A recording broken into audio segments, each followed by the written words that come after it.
हम जिन चीज़ों के पीछे भागते रहते हैं, जिन्हें पाने के लिए दिन रात मेहनत करते हैं, जिनके बिना हम खुद को अधूरा समझते हैं, असल में वो सिर्फ एक आंखों का भ्रम है। लेकिन क्या आपने कभी ठहर कर सोचा है, वास्तव में इन सब की कीमत एक धूल के कण जितनी भी नहीं है। ये माया है जो है नहीं लेकिन दिखती है, जो छूती नहीं लेकिन महसूस होती है, जो हमें हमारे सत्य से दूर एक झूठी दुनिया में उलझा देती है।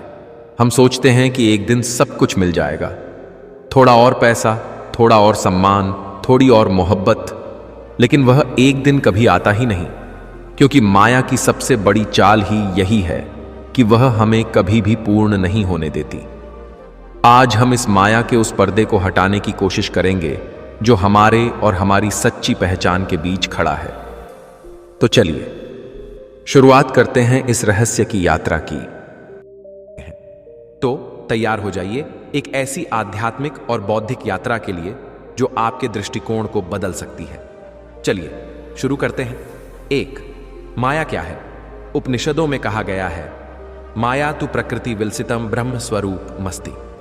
अर्थात माया वह शक्ति है जो ब्रह्म की प्रकृति के रूप में इस विश्व को प्रकट करती है। लेकिन यह विश्व पूर्ण सत्य नहीं है, यह एक अस्थाई सत्य है जिसे शास्त्रों में अपेक्षित सत्य कहा गया है। आइए इसे एक उदाहरण से समझते हैं। कल्पना कीजिए, आप अंधेरे में एक रस्सी को सांप समझ लेते हैं। उस पल में आपका डर, आपका पसीना, आपकी भागने की इच्छा, यह सब असली लगता है। लेकिन जैसे ही कोई दीपक जलाता है, आपको पता चलता है कि वह सांप नहीं, रस्सी थी। ठीक उसी तरह माया वह शक्ति है जो इस विश्व को इतना वास्तविक बनाती है कि हम इसे ही सत्य मान लेते हैं।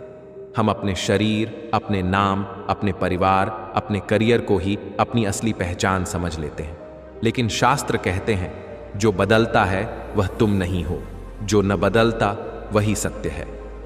माया का अर्थ है वह भ्रम जो सत्य को इस तरह ढक देता है कि असत्य सत्य प्रतीत होता है। यह भ्रम इतना गहरा है कि हम सुबह उठते हैं, मोबाइल देखते हैं, काम की चिंता करते हैं, रिश्तों की उलझनों में फंसते हैं और सोचते हैं कि यही हमारा जीवन है। लेकिन क्या आपने कभी सोचा कि यह सब किसके लिए, और क्या यह सब सच में स्थायी है? माया हमें यही भूल कराती है कि यह अस्थाई संसार ही हमारी असलियत है। यह संसार असत्य नहीं है, लेकिन यह पूर्ण सत्य भी नहीं है। यह एक प्रोजेक्शन है, जैसे थिएटर की स्क्रीन पर चलने वाली एक फिल्म, सुंदर, भावनात्मक, डरावनी, लेकिन अंत में असली नहीं। और इस फिल्म का दर्शक, निर्माता और अभिनेता सब आप ही हैं। आपकी चेतना ही वह स्क्रीन है जिस पर यह सारा खेल चल रहा है। लेकिन सवाल यह है, क्या हम इस स्क्रीन के पीछे की सच्चाई को देख सकते हैं? क्या हम उस दीपक को जला सकते हैं जो माया के भ्रम को तोड़े? दूसरा, माया का भ्रम और हमारा जीवन, the illusion of maya and our life. दोस्तों, अब हम माया के उस पहलू को समझेंगे जो हमारे रोजमर्रा के जीवन को प्रभावित करता है। क्या आपने कभी सपना देखा है जो इतना वास्तविक लगा हो कि जागने के बाद भी कुछ पल के लिए आपको यकीन न हो कि वह सपना था? माया उसी सपने की तरह है, लेकिन यह इतना गहरा और जटिल है कि हम इसे ही अपनी पूरी जिंदगी मान लेते हैं। हम सुबह उठते हैं, अपने मोबाइल की स्क्रीन में खो जाते हैं, काम की भागदौड़ में लग जाते हैं, रिश्तों की चिंता करते हैं और दिन के अंत में थक कर सो जाते हैं। लेकिन क्या आपने कभी रुककर सोचा कि यह सब किसके लिए? हम पैसे कमाते हैं, स्टेटस बनाते हैं, रिश्तों को संभालते हैं, लेकिन जैसे ही एक इच्छा पूरी होती है, दूसरी खड़ी हो जाती है। शास्त्र इसे तृष्णा कहते हैं, न जीर्ण वयमेव जीर्ण। इच्छा कभी बूढ़ी नहीं होती, बूढ़ा तो इंसान हो जाता है। माया की सबसे बड़ी चाल यही है कि वह हमें यह यकीन दिला देती है कि हम यही शरीर हैं, यही मन है, यही नाम और पहचान है। और जब हम इस पहचान से जुड़ जाते हैं, तब शुरू होता है लालच, डर, तुलना, ईर्ष्या और अंतहीन इच्छाओं का खेल। हम सोचते हैं, बस थोड़ा और पैसा हो जाए, बस वह रिश्ता मिल जाए, बस थोड़ी और इज्जत मिल जाए तो सब ठीक हो जाएगा। लेकिन क्या यह सच में कभी पूरा होता है? नहीं, क्योंकि माया का जाल ऐसा है कि यह हमें हमेशा अधूरा रहने का एहसास दिलाता है। यह भ्रम हमें बार बार जन्म और मृत्यु के चक्र में बांधे रखता है। हमारी हर इच्छा, हर आसक्ति, हर डर हमें इस चक्र में और गहराई से फंसाता है। लेकिन क्या यह सब सच में हमारी अपनी इच्छाएं हैं, या यह समाज, टीवी, इंस्टाग्राम और दूसरों की राय ने हमारे मन में डाल दी है? क्या हमारा जीवन वाकई हमारा है, या माया का रचा हुआ एक कुशल प्रोग्राम है जिसमें हम खुद को स्वतंत्र समझते हैं लेकिन असल में एक कैदी हैं? 3. माया और आधुनिक विज्ञान, माया एंड मॉडर्न साइंस। दोस्तों, अब हम एक रोचक मोड़ लेते हैं और देखते हैं कि माया का यह प्राचीन दर्शन आधुनिक विज्ञान से कैसे मेल खाता है। यह सुनकर आपको आश्चर्य हो सकता है कि हजारों साल पहले हमारे ऋषियों ने जो सत्य समझा वह आज की साइंस भी धीरे धीरे स्वीकार कर रही है। क्वांटम फिजिक्स ऑलडेस में एक सिद्धांत है जिसे ऑनऑब्जर्वर इफेक्ट्स कहते हैं। इसके अनुसार कोई भी वस्तु तब तक निश्चित रूप से मौजूद नहीं होती जब तक कोई उसे देखता नहीं। मतलब हम जो देखते हैं वही बन जाता है। यह ठीक वैसा ही है जैसा हमारे शास्त्र कहते हैं कि बात जगत का निर्माण दृष्टि से होता है, वस्तु से नहीं। माया भी यही कहती है, यह संसार आपकी चेतना का प्रोजेक्शन है। महान वैज्ञानिक डेविड बोहमास ने इम्प्लिकेट ऑर्डर का सिद्धांत दिया।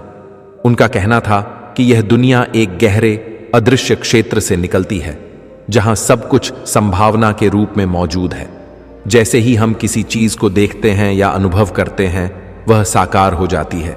यह सिद्धांत उपनिषदों के उस विचार से पूरी तरह मेल खाता है जहां कहा गया है कि ब्रह्म ही सब कुछ है और माया उस ब्रह्म की प्रकाशित अवस्था है। न्यूरोसाइंस लाबास की बात करें तो वैज्ञानिक मानते हैं कि हमारी चेतना, कॉन्शियसनेस सिर्फ मस्तिष्क का उत्पाद नहीं है। हमारा दिमाग बस सिग्नल्स को दृश्य, आवाज या स्पर्श में बदलता है, लेकिन वह मैं कौन है जो इनका अनुभव करता है? शायद यही वह आत्मा सिय है जो माया से घिरी हुई है लेकिन माया से अलग है। कार्ल जंग जैसे मनोवैज्ञानिक कहते हैं कि हमारा मन केवल एक टिप ऑफ द आइसबर्ग है। नीचे एक कलेक्टिव अनकॉन्शियस है जिसमें सारे अनुभव, भाव और संस्कार छिपे हैं। यानी जो मैं हम सोचते हैं वह असल में एक विशाल चेतना महासागर का छोटा हिस्सा है। इस तरह प्राचीन दर्शन और आधुनिक विज्ञान एक ही सत्य की ओर इशारा करते हैं कि यह संसार माया का खेल है और हमारी चेतना ही इस खेल का केंद्र है। ड्यूरानसार फॉर माया का प्रभाव और उसका जाल, the impact and trap of Maya. अब हम माया के उस प्रभाव को समझते हैं जो हमें इस संसार में बांधे रखता है। माया का जाल इतना सूक्ष्म और शक्तिशाली है कि हम इसे पहचान भी नहीं पाते। यह हमें यह भूल करा देता है कि हमारी असली पहचान आत्मान है, न कि यह शरीर, मन या सामाजिक रुतबा। हर दिन हम अपने जीवन में कई तरह की इच्छाओं, डर और तुलनाओं से जूझते हैं। हम सोचते हैं कि अगर हम एक अच्छी नौकरी पा लें, अगर हमारा घर बड़ा हो जाए, अगर लोग हमें सम्मान दें तो हमारा जीवन सार्थक हो जाएगा। लेकिन जैसे ही एक इच्छा पूरी होती है दूसरी जन्म ले लेती है। यह माया का सबसे बड़ा जाल है। यह हमें हमेशा अधूरा महसूस कराता है। शास्त्र कहते हैं, तृष्णा न जीर्ण वयमेव जीर्ण। इच्छा कभी खत्म नहीं होती, इंसान ही थक जाता है। यह इच्छाएं हमारी अपनी नहीं होती, ये समाज, संस्कृति और मीडिया द्वारा हमारे मन में डाली जाती है। उदाहरण के लिए इंस्टाग्राम पर किसी की परफेक्ट जिंदगी देखकर हमें लगता है कि हमारी जिंदगी अधूरी है। यह माया ही है जो हमें तुलना और ईर्ष्या के चक्र में फंसाती है। माया हमें यह भी भूल करा देती है कि यह संसार अस्थाई है। हम अपने शरीर को, अपने रिश्तों को, अपने धन को स्थायी मान लेते हैं। लेकिन क्या ये सब हमेशा रहते हैं? नहीं। फिर भी हम इन्हीं चीजों को पकड़कर बैठ जाते हैं और जब ये चीजें बदलती हैं या चली जाती हैं तो हमें दुख, गुस्सा और बेचैनी होती है। माया का यह भ्रम हमें बार बार जन्म और मृत्यु के चक्र में फंसाए रखता है। हर जन्म में हम वही गलतियां दोहराते हैं, आसक्ति, लालच, डर। लेकिन शास्त्र कहते हैं कि इस चक्र से मुक्ति संभव है और इसके लिए हमें माया को समझना होगा, उसे पहचानना होगा। 5वीं माया की लीला, एक दिव्य खेल, Maya as Leela, a divine play. दोस्तों, अब तक हमने माया को एक भ्रम के रूप में समझा जो हमें सत्य से दूर ले जाता है। लेकिन हिंदू दर्शन कहता है कि माया केवल एक जाल नहीं है, ये एक लीला भी है, एक दिव्य खेल जिसमें आत्मा अनुभव और शिक्षा के माध्यम से अपने सच्चे स्वरूप को पहचानती है। लीला का अर्थ है ब्रह्म की वह सहज स्वाभाविक क्रिया जिससे सृष्टि का निर्माण होता है। माया हमें भटकाती जरूर है, लेकिन यह हमें सिखाती भी है। जैसे एक बच्चा पहले खिलौनों से खेलता है, फिर धीरे धीरे समझता है कि असली जीवन क्या है, वैसे ही आत्मा इस संसार में जन्म लेकर अनुभव प्राप्त करती है और मोक्ष की ओर बढ़ती है। इस विचार को समझाने के लिए एक प्रसिद्ध कथा है, नारद और माया की कथा।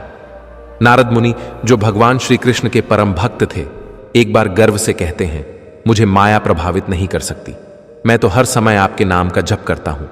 श्री कृष्ण मुस्कुराते हैं और कहते हैं, नारद, मुझे प्यास लगी है, क्या तुम मेरे लिए पानी ला सकते हो?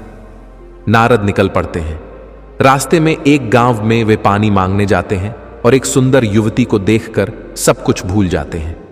वे उससे शादी कर लेते हैं, बच्चे होते हैं, जीवन बीतता है। लेकिन एक दिन बाढ़ आती है, उनका परिवार बह जाता है और नारद अकेले रोते हुए रह जाते हैं। तभी श्री कृष्ण प्रकट होते हैं और पूछते हैं, नारद, पानी लाए? नारद स्तब्ध रह जाते हैं।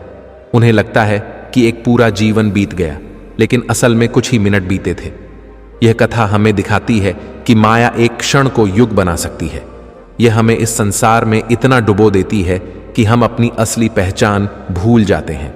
लेकिन यह भी माया की ही लीला है कि वह हमें अनुभव देती है ताकि हम सत्य की खोज कर सकें। 6.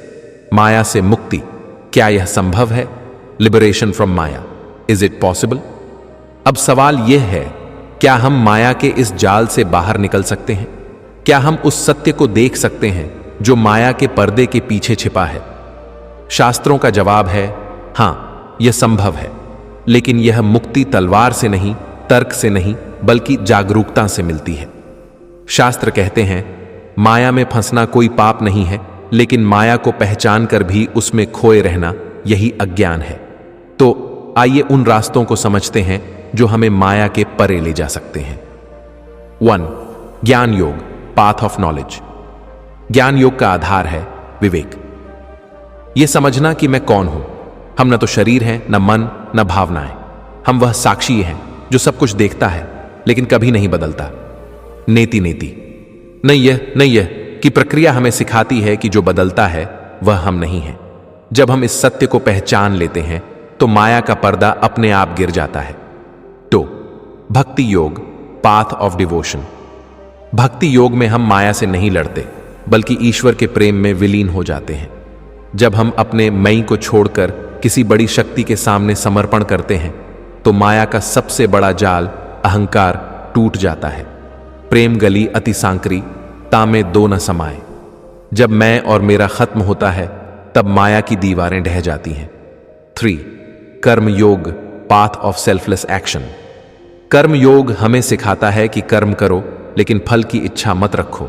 जब हम हर काम सेवा और समर्पण के भाव से करते हैं तो कर्म हमें बांधता नहीं, बल्कि मुक्ति का साधन बनता है। कर्मण्येवाधिकारस्ते मां फलेषु कदाचन। जैसे सूर्य बिना अपेक्षा के प्रकाश देता है, वैसे ही निष्काम कर्म हमें माया से मुक्त करता है। 4. राजयोग, पाथ ऑफ मेडिटेशन।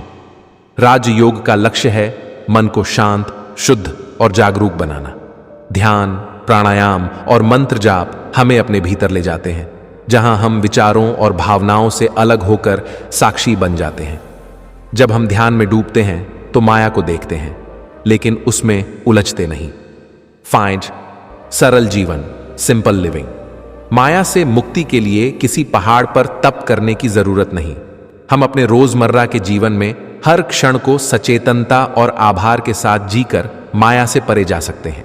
जब हम हर अनुभव में अस्थायित्व, इम्परमानेंस को देखते हैं तो दुख भी हमारा शिक्षक बन जाता है। 7. माया को समझने की कला, द आर्ट ऑफ अंडरस्टैंडिंग माया। माया को समझने के लिए हमें न केवल शास्त्रों की गहराई में जाना होगा, बल्कि अपने जीवन को भी एक प्रयोगशाला बनाना होगा। हर दिन, हर पल में माया हमारे सामने आती है, हमारे विचारों में, हमारी इच्छाओं में, हमारे डर में। लेकिन अगर हम इसे पहचान लें तो यह हमारा शत्रु नहीं, बल्कि शिक्षक बन सकती है। उदाहरण के लिए, जब आप किसी से गुस्सा होते हैं तो रुककर पूछिए, यह गुस्सा कहां से आया? क्या यह मेरी अपनी भावना है या समाज ने मुझे सिखाया है कि मुझे ऐसा महसूस करना चाहिए? जब आप इस तरह आत्मनिरीक्षण करते हैं तो आप माया की चाल को समझने लगते हैं। इसी तरह जब आप किसी चीज के लिए लालच करते हैं, जैसे नई कार, नया घर, तो पूछिए, क्या यह मुझे स्थायी सुख देगा? शास्त्र कहते हैं कि जो अस्थायी है वह सुख नहीं दे सकता। यह समझ ही माया के भ्रम को तोड़ती है। माया को समझने का मतलब है अपने मन को, अपनी चेतना को, अपने विचारों को गहराई से देखना। यह एक तरह का आध्यात्मिक विज्ञान है जिसमें आप अपने ही मन की प्रयोगशाला में वैज्ञानिक बन जाते हैं। 8. माया और आत्मज्ञान, माया एंड सेल्फ रियलाइजेशन। माया का अंतिम लक्ष्य है हमें आत्मज्ञान की ओर ले जाना। शास्त्र कहते हैं, तत्वमसि, तुम वही हो, वही ब्रह्म, वही परम चेतना। माया हमें इस सत्य से दूर रखती है, लेकिन वही माया हमें इस सत्य तक पहुंचाने का रास्ता भी दिखाती है।